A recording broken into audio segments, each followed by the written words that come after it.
السلام عليكم ورحمة الله وبركاته. اخواتي وبناتي، ازيكم عاملين ايه؟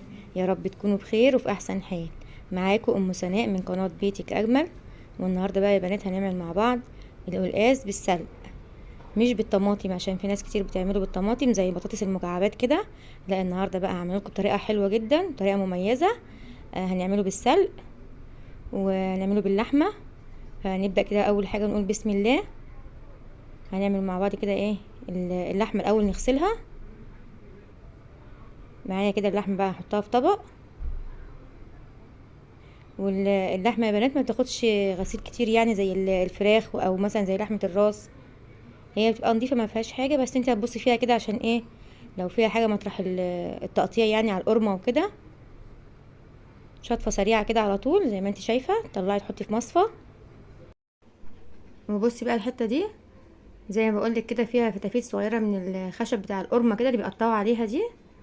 كحتها بالسكينه كده عشان ميبقاش فيها حاجه. وهغسلهم كلهم بالشكل ده كده. وبقى خلي بالك برضو قطعيها قطع حلوه مناسبه كده عشان هي بتكش بعد السوا. فما تبقاش قطع صغيره قوي يعني، المعقول كده يعني. هغسلهم بقى كلهم كده بالشكل ده يا بنات، واسيبهم في المصفى يصفوا. بس طبعا يعني بعد الغسله دي كده هشطفهم الاول شطفه. بصي كده، شطفه سريعه برضو على طول. بس نسيبهم بقى يصفوا ونروح على البوتاجاز. بص بقى، انا ما بحبش اسلقها، يعني انا عامه بحب اعمل اللحمه بالطريقه دي. قليل قوي يعني لما بسلقها يعني. انا بشوحها كده وبعدين برضو بحط لها ميه بيبقى فيها شوربه برضو عشان اخد من الشوربه للاكل. تمام. بحط معلقه سمنه كده تقدح، واروح نازله باللحمه كلها كده.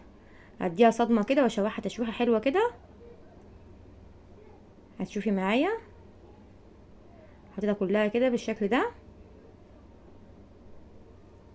ننزل عليهم بقى بالتوابل. معانا هنا فلفل اسمر وسبع بهارات. متحطيش ملح عشان الملح مش هيخليها تستوي. ومعانا هنا كده ورق لوري وحبهان. يبقى التوابل بتاعتنا ايه؟ فلفل اسمر وسبع بهارات وورق لوري وحبهان. وتنزلي بقى عليهم بصلتين كده، ايه، تخرطيهم كده خرط صغيره. البصل بقى بيديها طعم جميل جدا يا بنات.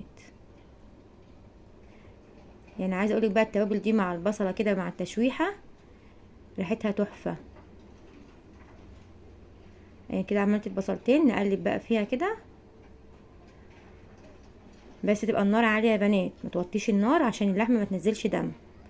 لما تيجي تدي للحمه صدمه لازم تبقى النار عاليه. تمام. هنقعد بقى نشوح فيها شويه كده، تاخد معاكي حوالي نص ساعه. احنا عايزينها تنشف من ميتها خالص. وصلت للشكل ده كده نشفت من الميه خالص. هننزل عليها بميه سخنه. ولازم ميه سخنه يا بنات، عشان لو حطيتي ميه ساقعه انت كده هتوقفي السوا بتاعها. فلازم تحطي لها ميه سخنه عشان ما تنشفش معاكي. تمام. حطيها بقى ميه كويسه كده، يعني ميه كافيه كده، غطيها بالميه كويس. وهنغطيها بقى تستوي مع نفسها. الخطوه اللي بعد كده بقى ايه؟ معايا القلقاس والسلق. القلقاس ده يا بنات انا كنت مفرزاه في موسم القلقاس يعني، وبرده كنت مفرزه السلق معاه. بس انا بصراحه ما جبتوش على القناه عشان ما كنتش لسه عملت القناه. فان شاء الله بقى في التفريزات الجايه لما اجي افرز قلقاس تاني يعني وسلق هعمله معاكم ان شاء الله. معايا كده اهو، طلعته من الفريزر يفك. وما تطلعيش القلقاس من الفريزر يعني لما تكوني مفرزاه. ما تطلعوش قبل ما تعملي اللحمه عشان ما يفك قوي هيسود. يعني انا دوب طلعته كده عبال ما يفك شويه هتكون ايه؟ اللحمه اللي غليت يعني، عشان اعرف اخد منها شوربه عشان هسلق فيها ايه؟ القلقاس. تمام. عشان لازم يتحط على طول لما تكون طالع من الفريزر، يتحط على طول في الشوربه عشان لو قعد بره هيسود. هنجهز بقى التومه للسلق يا بنات. هنجيب بقى كده طاسه تحطي فيها شويه سمنه حلوين كده، سمنه بس محطيش زيت. تمام. هتنزلي بقى عليها بالثوم زي ما قلت كده، الثوم بملح وفلفل. تشوحيهم شويه كده يبدا ياخدوا معاكي لون. هتروحي نازله عليهم بشويه كزبره، كزبره ناشفه. وتشوحيهم برضو لغايه ما ياخدوا اللون الذهبي. هننزل عليهم بقى ايه؟ بالسلق. السلق برضو لسه مفكش قوي يا بنات زي ما انت شايفه كده. بس عادي مفيش مشكله خالص، هو هيفك كده مع الايه؟ مع السخونيه. انت بس كل شويه قلبيه. والسلق ده يا بنات انا بسلقه وبضربه في الخلاط كده زي الطماطم كده، وبشيله ايه؟ بفرزه كده يعني، بفضيه من شفشق الخلاط كده في كيس واشيله على طول. عشان في ناس بتدقه بالهون كده يا بنات، وايه بيبقى قطع كده باين كده مش معصور في الخلاط كده. بس انا بصراحه يعني انا متعوده بعمله بالطريقه دي على طول. دي طريقه امي الله يرحمها. طول عمري بعملها يعني، متعودة عليها وبيبقى شكلها احلى يعني في الاكل. ولو وصلتي معايا لحد هنا ما تنسيش تعملي كومنت حلو منك وتعملي لايك. اللايك بيرفع الفيديو يا بنات. ولو ما اشتركتيش يا ريت تشرفيني باشتراكك عشان يوصلك مني كل جديد. دلوقتي بقى انا نقلت كده السلق على العين التانية، يتسبك بقى براحته. وحطيت بقى ايه القلقاس زي ما قلت لك كده في الحله. هو لسه ايه المكعبات ماسكه بعضها كده يعني، لسه ايه هتلاقي كام واحده ماسكين في بعض كده. تمام. هنزل عليهم بقى بشويه شوربه كده من بتاعه اللحمه، وما تبقاش الشوربه مغطياه يا بنات، يعني تبقى في المعقول كده زي ما انت شايفه. وهنسيبه برده كده يستوي مع بعضه. ومعانا بقى كده السلق. انا بقى هغير اماكن الحلل كده. خلاص اللحمه غليت معايا، بحطها بقى على نار وسط. طالما غليت معايا كده احطها على نار وسط عادي. واخد بقى العين الكبيره عشان احط ايه عايزه اعمل عليها الرز بقى. يعني وانتي واقفه على البوتاجاز كده شوفي الحاجه حسب سواها ايه، محتاجه عين كبيره عين صغيره، بدلي الحلل كده عشان تنجزي في الوقت. يبقى احنا كده معانا القلقاس على العين التانية اللي هي العين الصغيره، والعين الصغيره التانية عليها السلق. يستووا براحتهم بقى خالص. واللحمه على العين الوسط، والعين دي بقى هنعمل عليها الرز، لان الرز ما ينفعش تعمليه على نار هاديه. هتحطي بقى شويه سمنه وشويه زيت كده زي ما احنا متعودين. ونحط الشعريه ايه تتحمر براحتها تاخد اللون اللي احنا عايزينه. نبص الاول على السلق كده، حطيت له شويه فلفل اسمر وشويه سبع بهارات. تمام. واحنا حاطين له ايه كزبره مع الثوم. هنحط له برده تاني مكعب مرق دجاج، ونسيبه بقى يتسبك مع بعضه خالص. بصوا يا بنات احنا يعني القلقاس عشان يطلع معاكي حلو لازم تسبكي السلق جدا، يعني ينشف خالص معاكي كده في الطاسه. فسيبيه براحته خالص. كده معايا الشعريه خدت اللون الذهبي اللي انا عايزاه، نزلت عليها بالرز، حطيت لها ملح وفلفل اسمر.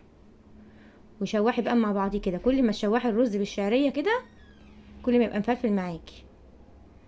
وانتي واقفه بقى ايد على السلق كده تقلبي فيه كل شويه عشان برضو ما يشدش ويلزق في الطاسه. كده خلاص هو كده استوى معانا خالص. هنشيله بقى نركنه على جنب، واحط بقى الحله دي عشان اعمل فيها ايه شوربه لسان عصفور. تمام. شوحنا الرز شويه كده ونزلت عليه بميه سخنه. برضو الميه السخنه هتخليه حلو ومفلفل كده ما يعجنش معاكي، وهيستوي معاكي بسرعه. انا بقى مش هحط الميه بتاعته كلها ايه ميه عاديه، عايزه احط له معلقتين شوربه كده يطعموه كده، يبقى يعني يديله طعم حلو يعني. تمام كفايه كده. هكمل برضو بميه. تمام. تبقى الميه كده مرتفعه كده عن الرز بقى مثلا ايه يعني عقلتين ايه صباع كده يعني. نغطيه بقى ما يستوي براحته. نبص على القلقاس اهو كده لسه ما استواش القلقاس معانا، محتاج شويه ميه كده عشان ما يلزقش معاكي. يعني انت على طول تتابعيه كده، لقيت الميه قلت منه تزودي له شويه شوربه او شويه ميه حسب الممكن معاكي يعني. هنغطيه بقى ونسيبه برضو يكمل سوا. تعالي بقى نبص ايه الحله بتاعت لسان عصفور. هنشوف الرز الاول كده. الرز شرب الميه بتاعته كده، انا وطيت عليه ومش هنقلبه يا بنات.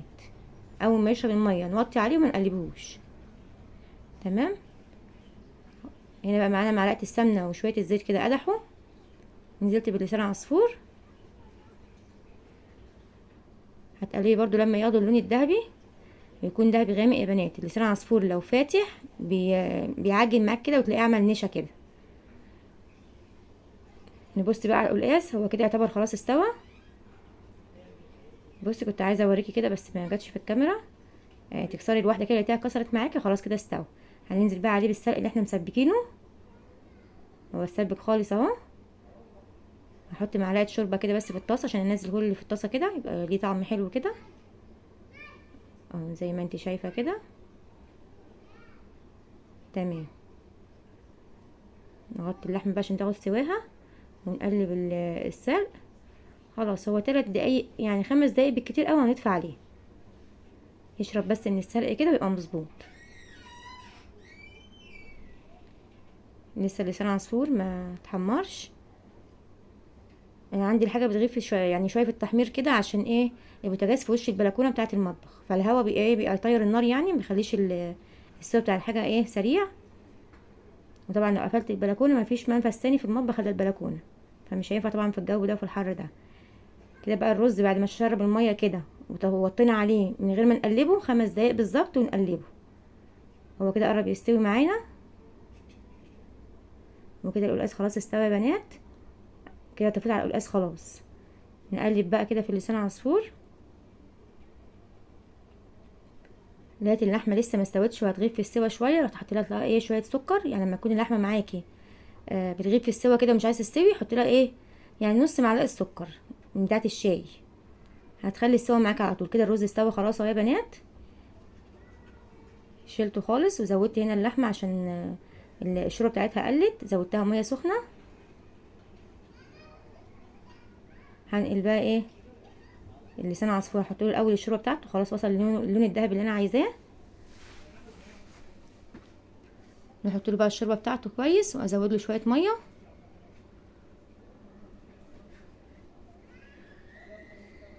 خلي ميته كتير كده وكويسه عشان ما ترجعيش بعد كده تحطي له ميه. نحط له بقى الملح بتاعه وشويه فلفل اسمر، ونحط له مكعب مرق الدجاج. مكعب المرق ده يا بنات هو اختياري، يعني مش لازم يعني، بس بصراحه بيفرق وبيديه طعم حلو. حتى لو عاملاه على لحمه او على فراخ لازم برضو مكعب المرق ده. نقلته بقى على العين التانية كده عشان ايه العين الكبيره عشان يستوي. خلاص كل الاكل استوى الا لسان عصفور. هنبص بقى على اللحمه، بص استوت معايا ازاي. معلقه السكر او نص معلقه السكر اللي حطيناها خليتها استوت على طول. هنحط بقى الملح بتاعها عشان ايه تشرب من الملح كده تبقى مظبوطه. تقليبه كده ونغطيها 5 دقايق برضو يا بنات، وهندفع عليها على بالي يعني ما لسان عصفور يستوي. هنبص عليه خلاص هو كده داخل على السوا. مش عايزين نسويه قوي عشان ما يعملش نشا بعد كده يبقى معجن. ودي كده اكلتنا النهارده يا بنات. كنت عايزه احمر اللحمه بس يعني الدنيا حر بقى وكده، فقلت تبقى خفيفه كده في الشوربه احسن. وبصي القلقاس شكله حلو ازاي عشان السلق معصور في الخلاط يا بنات، مش معمول في الهون كده وقطع في الطبق كده. لا انا بحب اعمله في الخلاط عشان يديني الشكل ده، فكده حاسه ان شكله احلى وطعمه احلى كمان. يا رب تكون وصفتنا النهارده عجبتكم، تكوني استفدتي معايا، واشوفكم على خير ان شاء الله. والسلام عليكم ورحمه الله وبركاته.